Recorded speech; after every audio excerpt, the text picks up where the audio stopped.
Hey everybody, Stephen Chukumba, he, him, his, and today I am with Clarence Lewis for The Voice of Dads, and we are also at the 4th Annual Fathers Retreat, and this is Clarence's first time, so we're gonna dig in today on what this means, how you feel. Hopefully you come out on the other side better than you came in. I don't have any choice. I don't have any choice.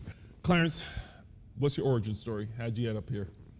So I ended up here when my son informed his mother and I that he was transitioning into a woman, a trans woman.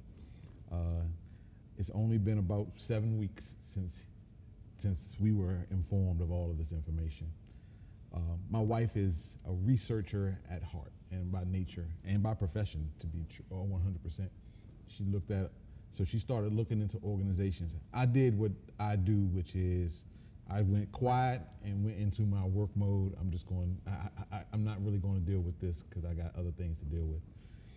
And she found an organization, Rainbow and Black, and got connected with the founder of the organization, or one of the founders of the organization, a woman named Sonia. And they started having dialogue, and Sonia was inviting her to the meetings and things like that. And Sonia suggested to her that I speak to someone. She said, it might be good for your husband to speak to someone. And so my wife says, you should speak to someone. She founded it with this guy named Stephen, and they're doing these things and trying to bring this awareness for Black people because of our cultural differences and things like that. And I said, well, I want to talk to Stephen then. I want to talk to Stephen.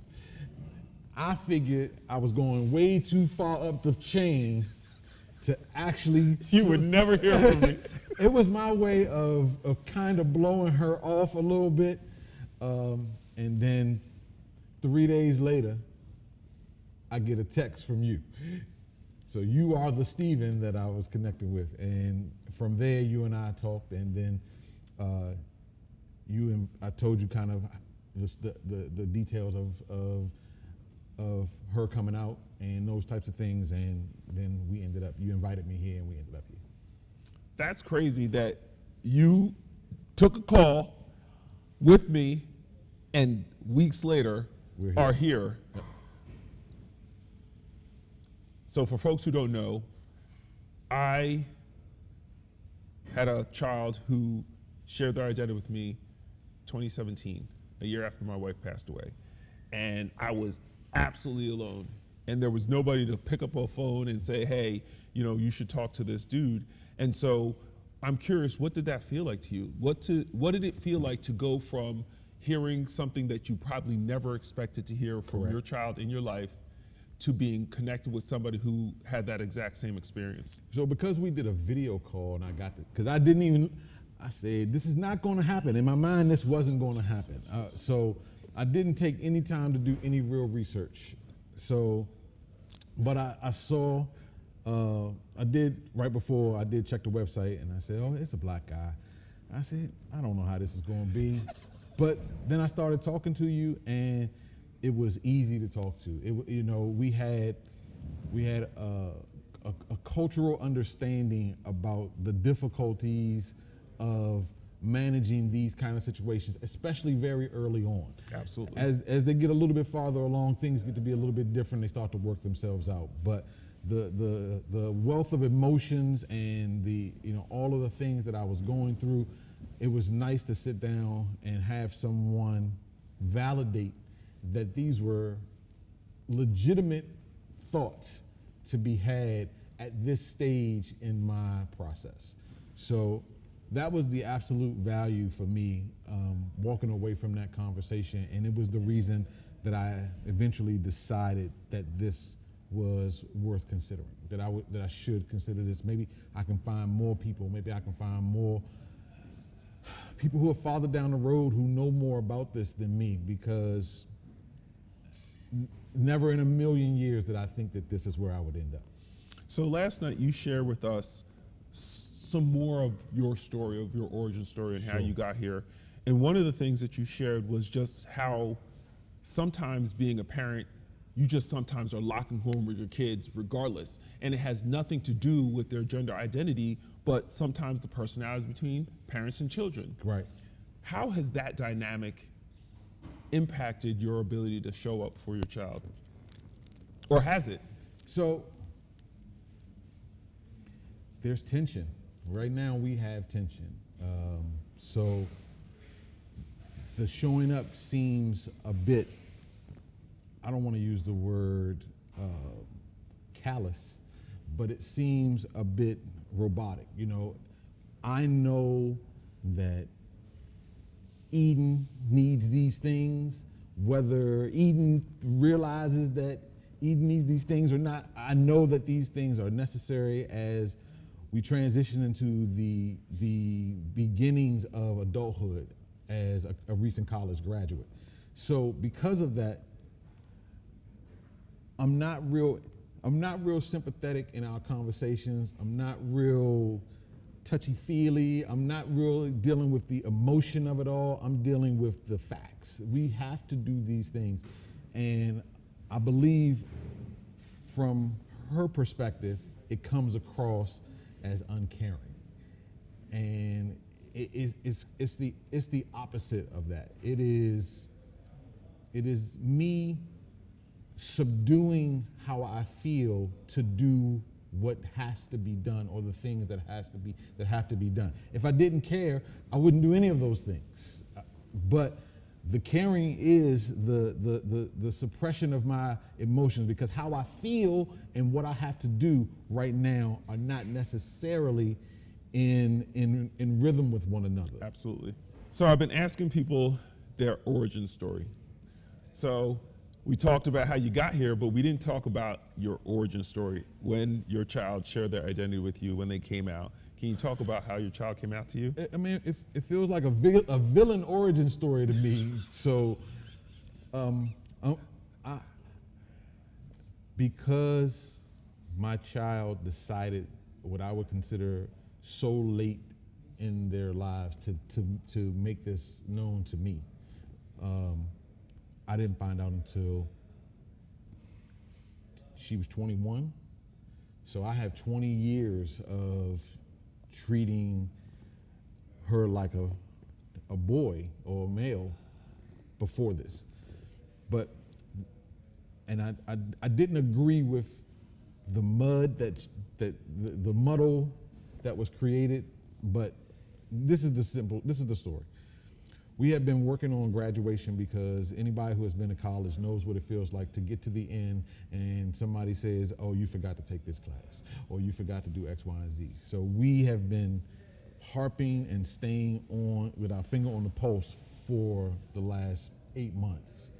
And the last piece was needing to apply for graduation, which is really the last thing that you have to do. And I kept asking, have you applied for graduation? Have you applied for graduation? And I would get no answer. So finally, at the time, he came home for spring break, and I asked that question like I always ask: Have you applied for graduation? And he said, no, I haven't, because I want my degree to reflect my new name. And I said, what does that even mean? And he said, well, I'm going by Eden now, and I'm a trans woman. So in all honesty, the trans woman part kind of went right over my head. The Eden part stuck. And I was like, I don't care what your name is, just submit the graduation papers so we can get this thing going. I don't want you to miss the deadline. And it wasn't until a little bit later when my wife pulled me aside and was like, I just want to make sure that you are okay with this, because this is what was said. And I said, what's that mean? And she said, it means he gonna be a woman. And because in my mind, Eden was unisex as a name. It was just a unisex name. So I said, what? Is that what that means? I was like, oh.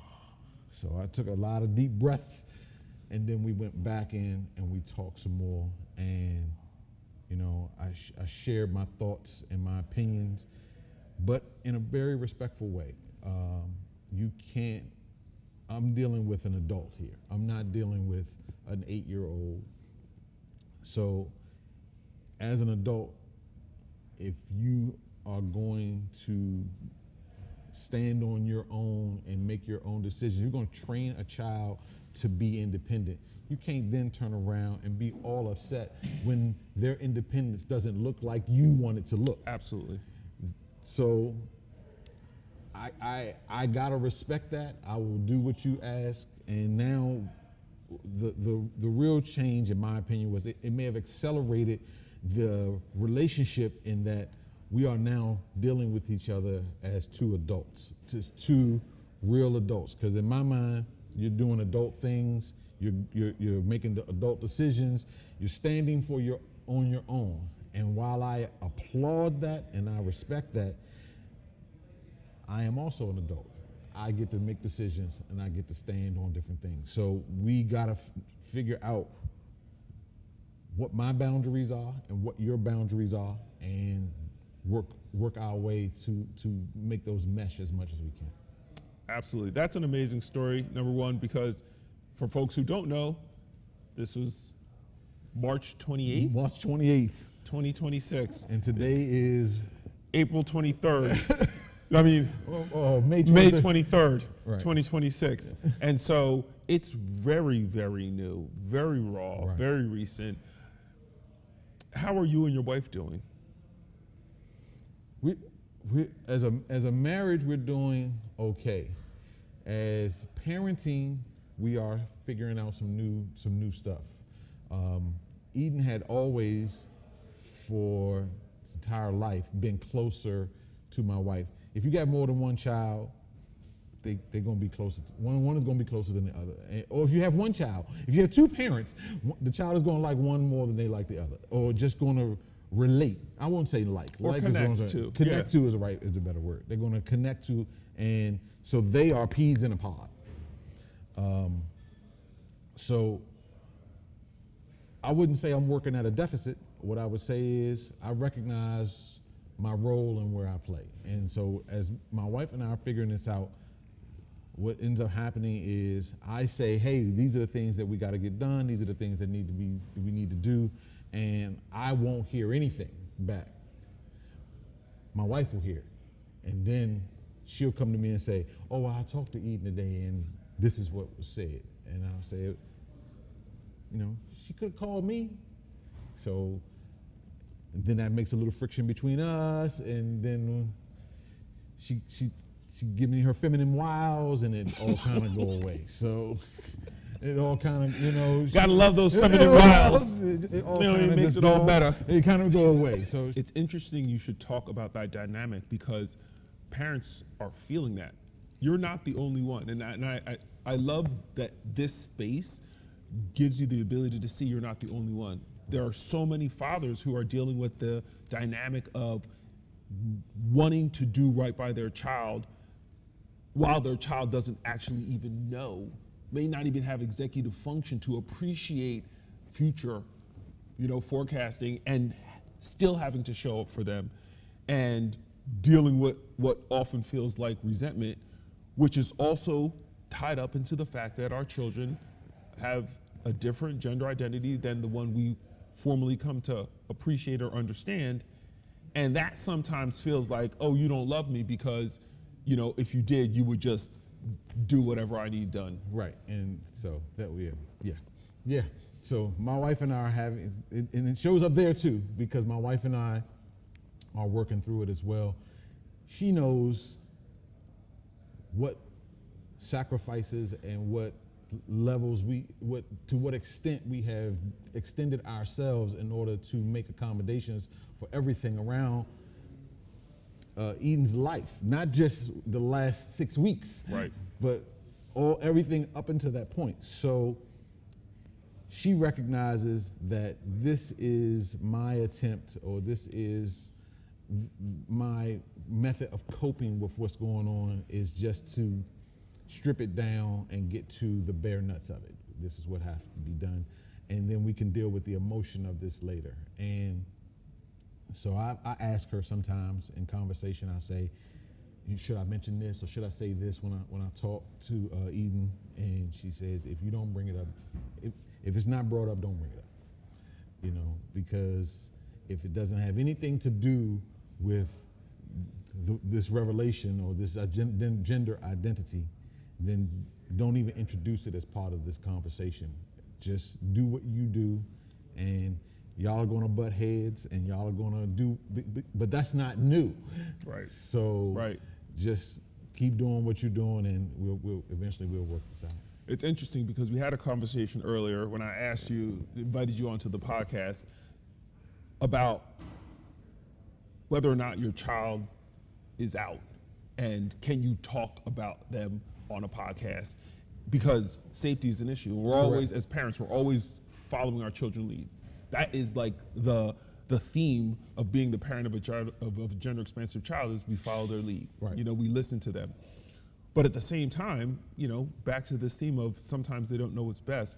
How does it feel to simultaneously have to protect your child and out them for their safety? And I'm speaking specifically about the story you told about how you had to reach out to your family members. So, because we were informed about a month before graduation, and I knew the number of people who are going to come to this graduation, whether it is in person or watch it online, I called Eden up and had a real conversation and said, these are the people who I think need to be informed. And either you can call them and tell them, or I can call them and tell them, or we can call them and tell them. But they're going to be told, because we don't want to have confusion and an altercation, and I don't think it would be a loud altercation, but we just don't want to have that be a distraction from the graduation.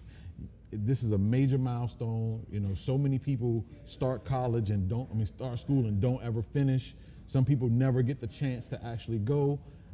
We can't take away from the milestone by adding this component into it of these people not knowing it. So we're talking my wife's parents, we're talking my parents, we're talking my wife's siblings and my siblings, and we kind of narrowed it down to that scope. Nice. And I think it's great that you were able to have that conversation and that you had the foresight to do it. Obviously, having a graduation probably gives you a little more foresight than most, but I didn't do that. You know, I spent 2 years while my child socially transitioned at home, right, and didn't share that outside of like the 5 of us. And then they told me one day that they were okay. But I hadn't done any preparation because we weren't sharing it with anybody. I get it. So the day we had this meeting, it didn't go over very well. And I wished I were able to go back and really surreptitiously, give people notice and start seeding the ground, as it were, for the information that I've been holding onto for 2 years, where you had to It's got to be done, right? I get it, and I wish I had more time. I mean, the grass always looked greener. It always looked greener. I wish I had more time, but this is a pulling it. This is a pull it out and let's start dealing with it. I was afraid. So our family dynamic is a little interesting. All of the grandfathers have passed away. So, and the most recent in October. So all of the grandfathers. So we have, because of I have a stepmother and a mother. My wife's mother. My wife has all sisters. I have all brothers. So we got to pull these people together, and we've known these people a long time. I'm the oldest child, so I've known them their whole life, and my wife's the oldest, so she's known them their whole life. Yep. So you know personalities, so you got to kind of figure out who you can call and who you can't call, and who you're gonna need some support calling and things like that. So what I ended up doing for my brothers and my mom was Yolanda and I told them, my wife and I told them. And then and everybody took it well. My family is a big live and let live kind of thing. As long as it don't affect them personally, they don't really, if you want to live your life this way, then Cool. because it don't directly impact them, not judgmental in that way. So all I asked them to do was to send a text to let Eden know that they had this conversation had been had with me, and then it allows them to process it when they want to process it and send the text when they're ready to send the text and kind of communicate that way. My wife did hers a little bit differently. Her sister, two of her sisters are gay. Yes, are they? And the other one, and her mother and the other one are staunch church people. I mean, the staunchest of churches of people that you've ever met in your life. So the first two were easy to tell. The second two were a little harder to tell. I'm sure. But I'm gonna tell you a story. Okay, so it's not my story specifically to tell because I wasn't there. It's my wife's story, but I think it's an excellent story. I said that my mother-in-law and my sister-in-law are really staunch, religious, conservative, what's the word?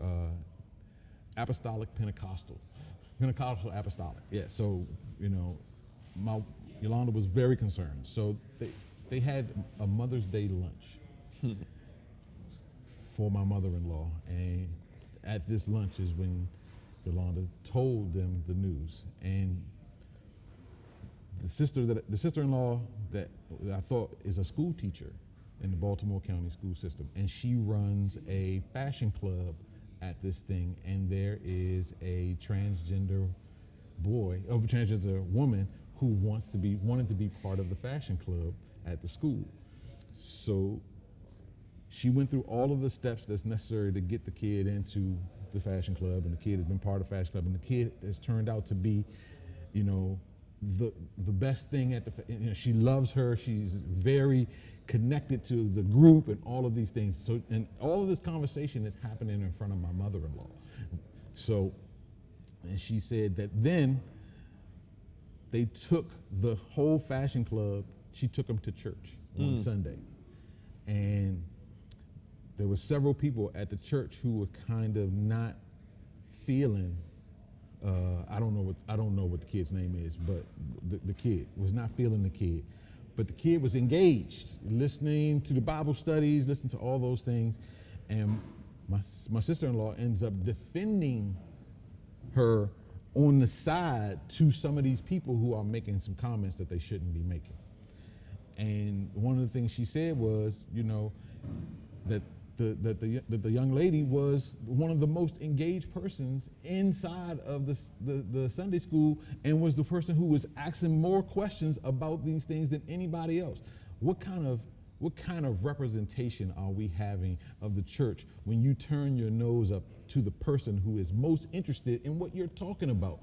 That's the life that you could change. So she's saying all of this in front of my mother-in-law, and it's actually, changing my mother-in-law's perspective, because they are, my mother-in-law and my sister-in-law are so much alike.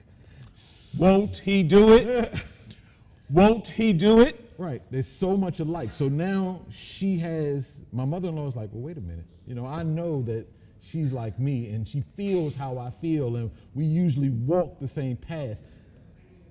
But she's now doing something different than I expected her to do, and it's because she had an opportunity to spend some time, and get exposure, and work with the young lady as a person, and not as just an entity, for lack of a better term. That is a beautiful story, and it's a beautiful story because there are so many layers upon which what you just described is what we're trying to share with everybody that doesn't seem to understand gender expansive people at all. We're not talking about people who are inherently bad. Right. This person entered these two spaces and brought life to both of them. Right. Was involved and engaged and curious. Correct. And for people to look at that child and see anything other than a human being, that's the part that I'm always questioning, So you've been here 2 days, day and a half. Day and a half. What's the thing that's stuck out the most to you? It's not going to be what you think it's going to be. So I ain't got no thoughts. So I know what you I'm talking about. just saying, it's not going to be what has stuck out to me most. First of all, the guys are great. So, and hearing their stories certainly helps me as I'm going through my processing. But being here has shown me how much I miss my dad. My dad died in October, passed away on October 19th. And it just has shown me how much I miss him, because the kinds of conversations that I'm having here are the kinds of conversations I would have had. Now, I'm not sure how he would have felt about this. That's not to say that. But he would have been the person who I would have gone to say, this is how I'm feeling, this is what I'm thinking. And so I guess because these things happen in such close proximity to one another, I am still kind of dealing with the grief of both of the things, kind of at the same time. So that is what came up this morning several times, that how much I miss him. But the information that has been provided here, I think has been valuable. Last night when we got a chance to go over some of the upcoming artwork and some of the upcoming brochures, information, and really kind of break things down into some of the more simplistic forms, I thought it was going to be very good for people to be able to use that information. So I've enjoyed it. That is what people don't know about us.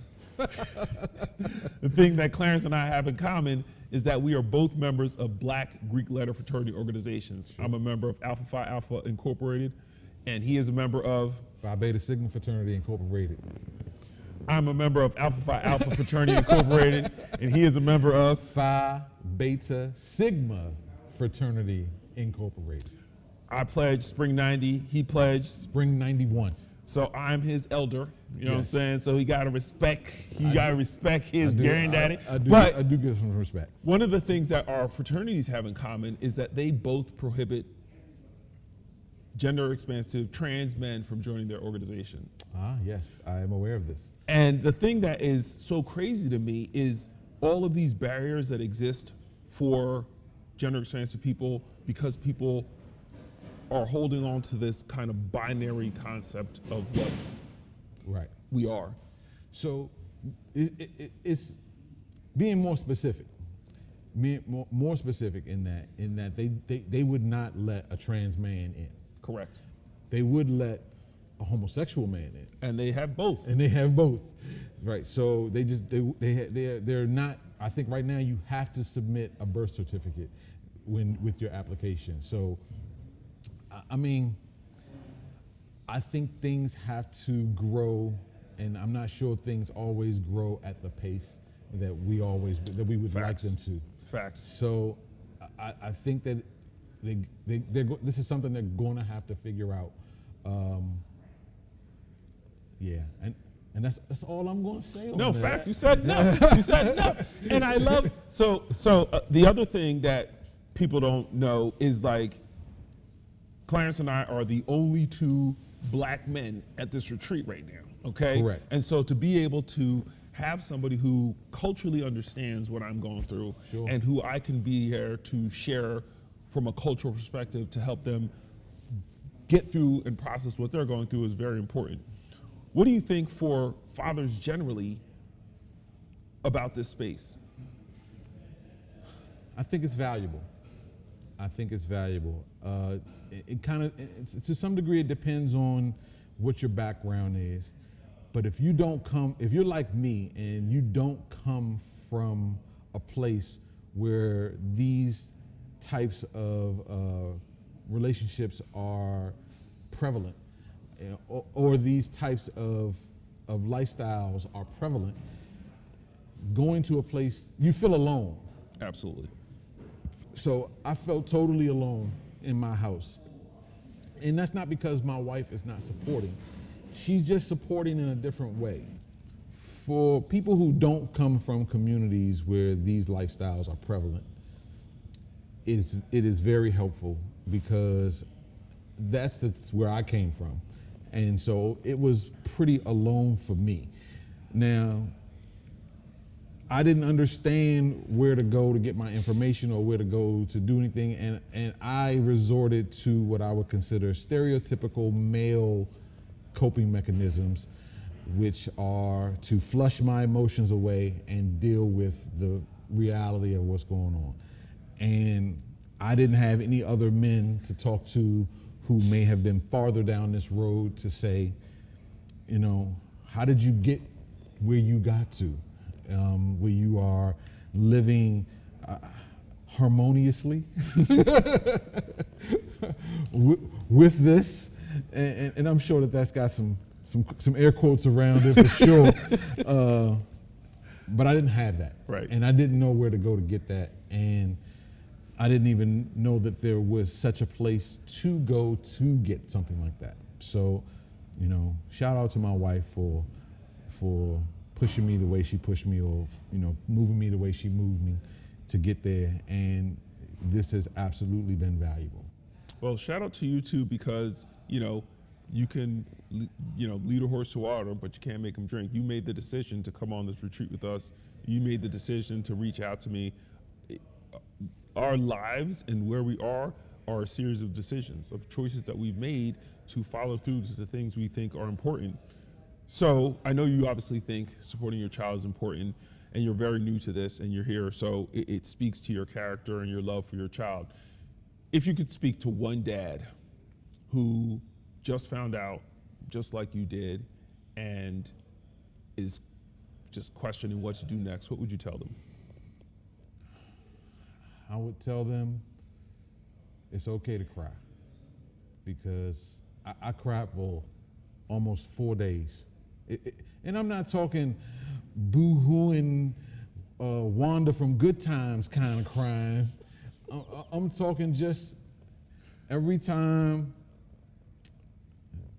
my child's face came across my mind, or every time I walked past a old graduation picture in the house, or a old, you know, picture from when she was a young boy, I felt a grief that says that person is no more, and this new person is a person that I'm going to have to learn to understand and process with and spend time with, and you feel this huge sense of loss.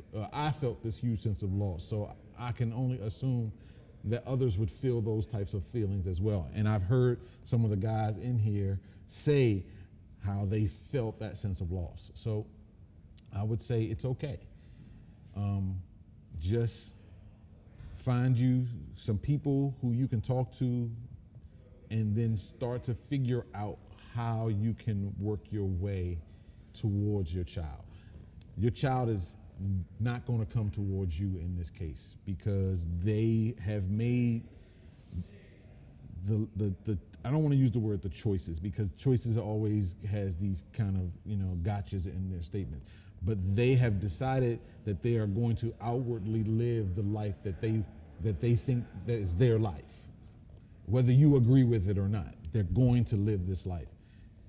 You got to work your way to it. There is no compromise. There is not like, oh, I'll be this way Monday through Friday, and then I won't be this way on the weekends. It's no compromise. This is you working your way to being okay with where they are, not you guys finding some middle ground. There is no middle ground. You got to get there. Absolutely. You got to get there, and I'm so happy you're on your path there. For folks who are tuning in, this has been a conversation with Clarence Lewis, one of the newest dads to the Dads Foundation, and we hope to see you next time on the next episode of The Voice of Dads.